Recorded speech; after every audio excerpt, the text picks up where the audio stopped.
Tapi satu lagi tak ada nak cerita lah, nak isyak dah. Tapi kita ambil sikit. Sebab tu kata, bukan orang dewasa hak punya akal yang sihat. Budak-budak pun, kalau suruh baca balik ayat-ayat ataupun wahyu-wahyu yang dikatakan turun pada siapa? Musailamah tu, budak pun hina, budak pun ejek, tak mau baca. Antaranya, dia kata apa? Wahai kata anak kepada sepasang kata, ya Dufda'u binta Dufda'in. Kita dengar tu berasa nak baca ke tak? Macam kita baca ayat Quran. Wahai kata anak kepada sepasang kata. Oh Allah, kita pun nak gelak dah. Apa kena mengena ayat ni pasal kata anak kepada sepasang kata. Maksudnya anak kepada katak jantan dan katak betina. Bersuaralah. Sekuat mana pun kamu bersuara, tidak pernah akan mengeruhkan air dan menghalang orang daripada minum air. Apa pelajaran boleh kita ambil?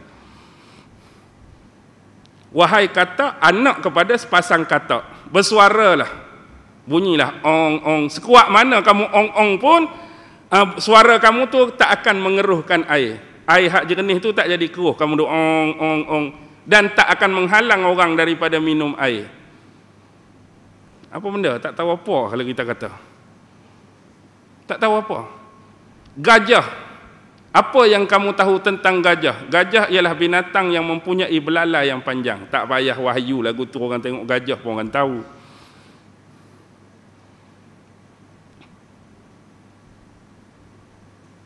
Allah merahmati wanita yang mengandung. Allah merahmati wanita yang mengandung. Kerana daripada wanita yang mengandunglah keluar manusia yang boleh berjalan, yang mana keluar daripada celah kelangkang wanita dan perutnya. Dia nak cerita pasal orang perempuan mengandung. Allah rahmati orang yang mengandung, yang mana bila dia melahirkan, anak tu besar boleh berjalan. Tak payah cerita, waktu orang tahu. Hak waktu jumpa dengan Amru lagi sadis. Dulu dihantar Amru bin Al-As waktu kemuncak ni. Amru bin Al-As waktu tu bukan Islam lagi. Tapi sebab dihantar Amru, sebab zaman jahiliah ni Amru dengan dia ni kawan baik. Amru dengan Musailamah ni kawan baik. Walaupun waktu ni delegasi dihantar Amru tu, Amru tak Islam lagi. Jumpa saja dengan Amru, Musailamah kata apa? Celaka kamu wahai Amru.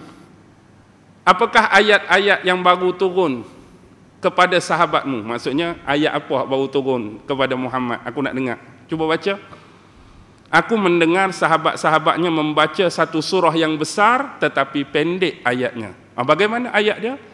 Lalu Amru baca, wal as innal insana lafi khus illa allazina amanu wa amilus solihat wa tawasau bil haq wa tawasau bis sabr.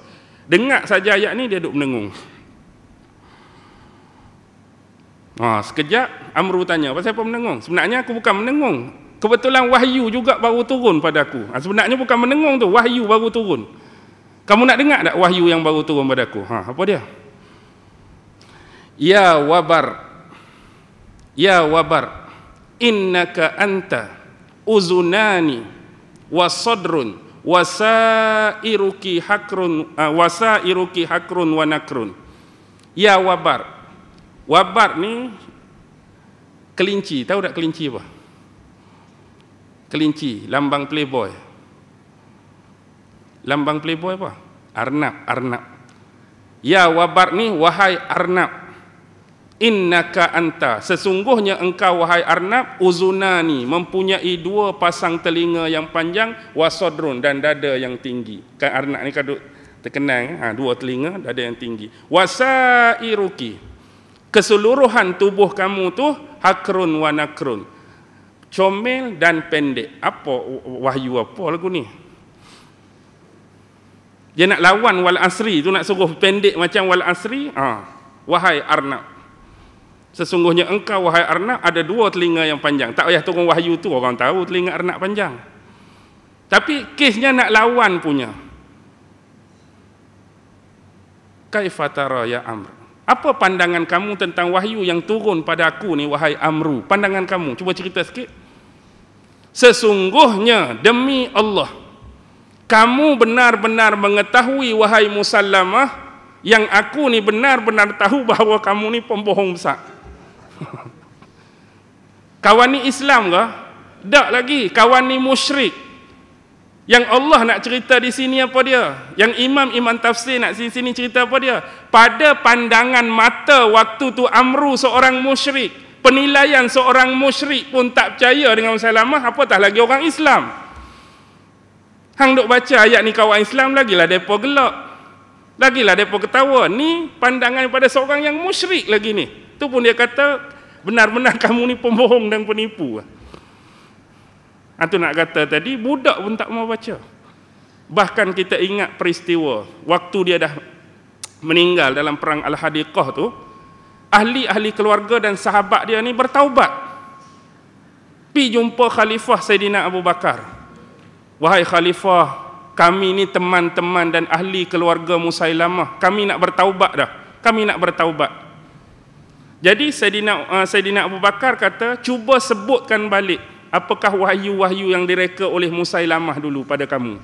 Baca balik, perdengarkan balik.